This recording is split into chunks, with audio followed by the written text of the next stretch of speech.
Hi there once again. Welcome into Leading Edge. I'm your host, Jeff Smith. If you're watching us for the first time, we just want to let you know that you can also find the Leading Edge podcast on Apple or Spotify. Give us a follow if you'd like, and that'd be great. Today, we are talking about a major medical advancement happening right here in our community. ProMedica has just become the first health system in the Midwest, and only the third in the entire world, to roll out this state-of-the-art Da Vinci 5 surgical robot across all of its hospitals. It is part of a major investment to give patients access to safer, gentler procedures with less pain and faster recoveries, and this is all happening close to home. Joining me now to help us understand what this breakthrough really means for us locally, Dr. Steven Stanek. He is a general surgeon with ProMedica and has been at the forefront of robotic surgery. Doctor, I appreciate you spending some time with us. This, when it came across our desk in the newsroom, really grabbed my attention. Right out of the gate, let's kind of break the mold from traditional surgery to this robotic surgery and let our viewers know how it differs. So you can either do minimally invasive surgery, which used to be just plain old laparoscopic or what we call straight sticks. And then with the intuitive Da Vinci system, you now get full motion. You can do 500 degrees of motion with the wrist, so you can actually turn and then turn more. You get 3D vision. Which you can't do normally, just manually? Not with laparoscopic instruments. And so they really just took the forefront of that technology, and they even made it better now with the new Da Vinci 5 system. That's what I wanted to get into here in just a bit. When we talk about somebody sitting at home thinking, okay, how many different applications are there for this? So run down even what you've been involved with, the different, you mentioned colon cancer type case, but how many other surgeries are possible with this system? So we have urologists that do it, so they can do nephrectomies, partial nephrectomies, prostate surgeries where it really has driven most of the adoption. And then GYN surgeons will do hysterectomies, ovarian cancers or tumors, debulking. Even at ProMedica, we started using some dyes that they can inject near the tumor and then do a lymph node dissection, and it really helps you isolate where you're at. Talk us through the video a little bit. What are we looking at here? Well, you got the needle driver arms right now, and you can see that they're giving wristed motion so that you can actually not just go straight at something, go up and down, but you can turn and twist. This is actually our single port system, or the SP system. Does this physically, what we're looking at right there, what parts physically go into one's body? So all of that, even though it was blown up, was only about 2.5 centimeters. And so each of those arms are in there with the camera. And the light and the camera and all of that goes inside. Correct, yeah. Talk about the training. This was something that has been around for years, and you got right in early, you said. Yeah. Why did that call to you? There was a couple of attendings we worked with as a resident, and you just saw how good the surgeries were, how the patients had less pain, they got out of the hospital, less blood. So, outside of residency, I did a couple extra weekend trainings, and then when I started here at ProMedica, I just hit the ground running, and I said I was going to do everything I could, robotically. Yeah. Talk about this Da Vinci 5 is the name of it, this new system. How does it differ from what you guys had access to before? Oh, the old system we used to have, the camera was a little fuzzy. Real bulky. The top of the camera was this big. You had to put a plastic sleeve on it. Now everything is included. The head of the camera is small. The 3D vision's better. And with the Da Vinci 5 now, we have dexterity. We can actually feel pressure on things. Up till this system, we never knew. We could only look at the tissue and see whether we're tearing it, watch for some bleeding. But now you can actually feel how much tension you have on the organ. We're going to show in our second segment some of the visuals of a doctor sitting there and using the controls. But what are you seeing when you look in the monitor or your visuals? I think about, and this is going to be corny, but you think about the movie Iron Man, right? And all the readout displays and everything that's coming up and popping up on screen. Are you seeing things like that? Heartbeat, pulse, things of that nature, blood pressure, all of that stuff? Interesting question. So first of all, we're seeing 3D. So, if you're trying to grab something, you're not just going at it slowly. You can actually see yourself going around it. On the bottom, we can see when we're going to use electric cautery or a certain type of device. And then you can do ultrasound with it, and it will show you a tile box just like Iron Man seems in his mask, and you'll see the ultrasound as you're doing it. How about that? And was that something that was added as this DaVinci 5? Did you have that in the previous version? Yeah, they really did streamline it with the DaVinci 5.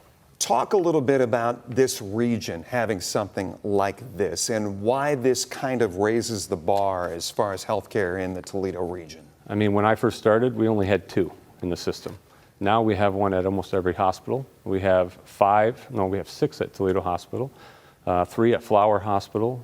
We have 2 in our outpatient surgery center and 2 at Bay Park. So we've really just went all in on this technology because, like you said earlier, shorter length of stay, less pain. It's a safer operation for the patient. And a total of 13 units, to my understanding, in all of the system. Is that correct? 13 or 15, yeah. Well, stay right there. When we come back, we're going to dive into once again, the benefit for patients, the training that these surgeons go through, and what the future holds in this cutting-edge technology. Leading Edge is back right after this.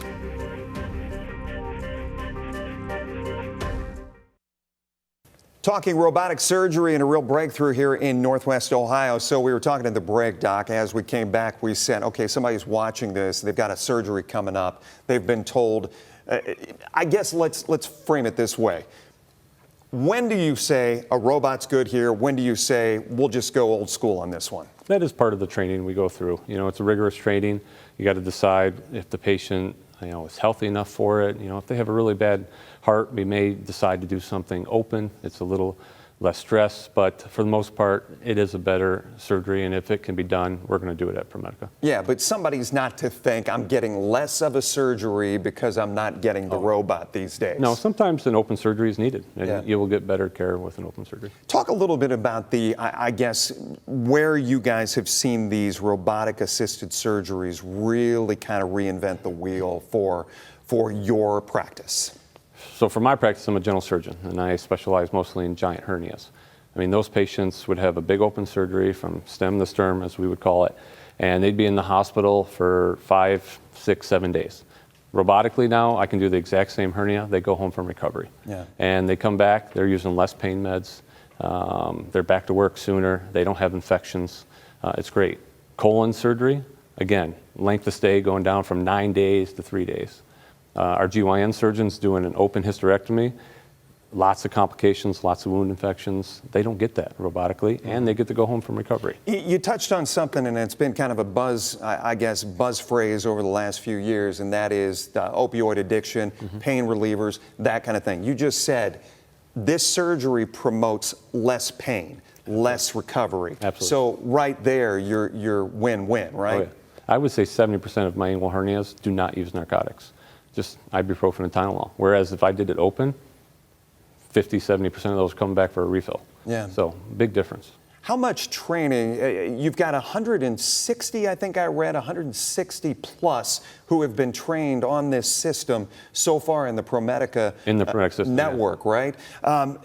How much training? You said you jumped in as a resident, but if there's a doctor out there right now, and I've been hearing so much about this, and I'd like our system to get involved in that, how much are they looking at? And can you be that old dog who can learn a new trick kind of thing? You definitely can be the old dog to learn a new trick. I mean, I've got partners I've worked with that have totally changed their practice, and they did that in a year.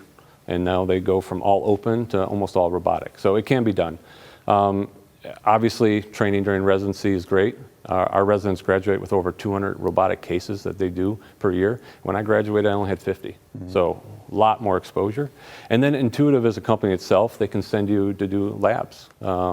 You go watch a surgeon operate, or you go practice on a pig or something like that. Talk me through a patient going in and what kind of questions should they be asking if this is right for them or not? Well, they always ask, is the robot doing the surgery? No, the surgeon's doing the surgery. Touch on that, because you're always in control. Correct. Correct? It's just a tool.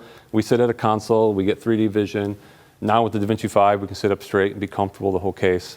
And then... I don't know if we can show more of the video. I just find it fascinating to watch. Yeah. But go on. You said you sit up and... Yeah, so as you can see the hands moving here, you're sitting up in that viewer there, and where he's looking, he's seeing 3D vision. And where his hands are, you can let those go, turn your hands again, so you can get 520 degrees. And then he's got foot pedals down by his feet. So you're controlling the instruments the whole time. It's just taking his giant hands and turning them into a 1 centimeter instrument. How tough is the learning? I mean, the learning curve to figure this out, to get your bearings straight as far as you are extending arms that aren't yours. Yeah, it's definitely a learning curve. And how far, tell me, how far are you from the patient at this point where you're sitting? Most rooms, you're only 10, 20 feet, but you could be even closer. You're always and positioned. During the proceeding, let me ask you this, I'm sorry. As you're sitting there at the controls, do you have a table, like where the patient is laying down? Are they surrounded by other doctors, other attendees? Yes. We always have a scrub tech, which is helping with the instruments, and either a PA or a resident that is at bedside helping to assist at all times. So there's still, the old school is still implemented in some way, shape, or form. They're always there ready. Yeah. If anything were to go awry. And the one thing I asked you as well, and we can't dive into this a whole lot, but as far as the cost and the expense of something like this and trying to figure out whether or not, you said hospital stays are limited, right? Mm-hmm. This cuts down the amount of hospital stays. But I was wondering, is there a big difference between going in there and saying, okay, we're going to use the robot on you, we're going to lessen your stay? Is that a wash kind of a thing in your experience? From a patient standpoint, I think if it gets you back to doing work better or enjoying your family and back to normal activities faster, I think that is priceless. Priceless, right? And from a system standpoint, they're getting the patient out the door faster and they're giving them a better surgery with less complications. So for the system standpoint, they're going to get reimbursed better too. Talk about the future of this technology and where you see it going, where you know it's going to go. One thing I'm really excited about the Da Vinci 5 is they have the ability for you to put another surgeon. They can log in and watch the video. And so if you want to ask questions or if you want to point out to another surgeon in a different state, they can log on and you can say, look, this is where you would dissect this. So in real time, you can open up your phone, open up your app, and you can get either feedback from another surgeon or you can teach them. Are there upgrades that you upload to the system? Does it work that way? All the time. They just upgrade all the time. Yeah. Just like that. It's a huge computer. Doctor, fascinating stuff. We appreciate it. And once again, ProMedica on the cutting edge of this technology. Stay right there. When we come back here on Leading Edge, Toledo's foundation was all about manufacturing. And we dive into today's labor force and look ahead to Toledo's Labor Day parade. Stay with us.